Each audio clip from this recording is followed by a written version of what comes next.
trying to start a slow afternoon in the backyard, planting some new plants and also watering our orchids, trying to get the kids involved. I say trying because there are moments that they really want to be involved, and there are others where they don't and they want to do their own thing in the backyard, so I kind of just let them be. I'm so thankful for our little backyard. We get to go out and get some fresh air. If we're having a rough day, emotionally it helps so much, and we all get some sunshine. We get to see some butterflies and blue jays, and we get to just enjoy each other.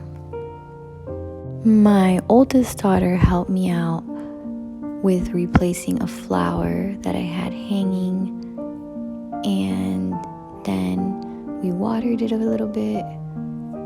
This flower I got at Home Depot. I like to get flowers that'll last long in the sun. Sometimes as a mommy of 3, you forget, or if we go away for a weekend, it's not as easy for them to die.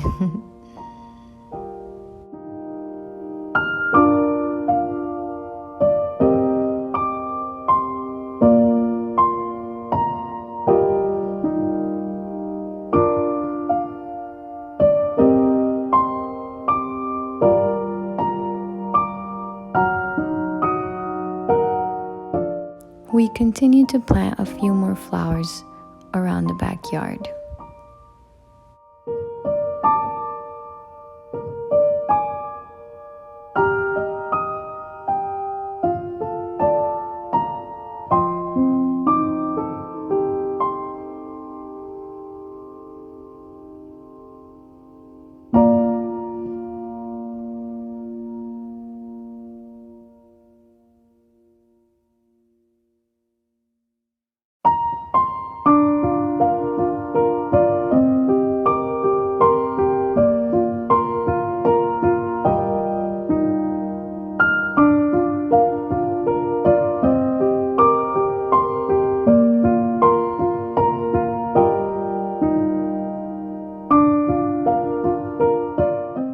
My daughter planted flowers for Mary, and it was just a really sweet moment for us in our faith. Mary, her story, it's really special, and we hold it in our hearts. We know she's not really there, but we just love remembering her in this way.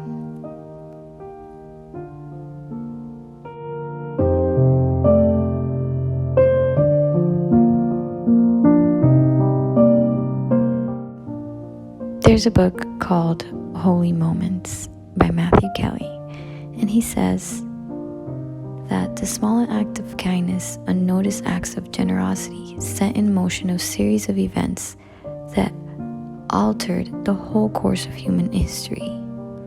The ripple effect began with a single ripple, the domino effect with a single domino, and so on. But we have been seduced by spectacular, so we dismiss small as insignificant. Holy moments are usually small and simple. I believe one of the biggest things we can do for our family is live small and simple moments with them.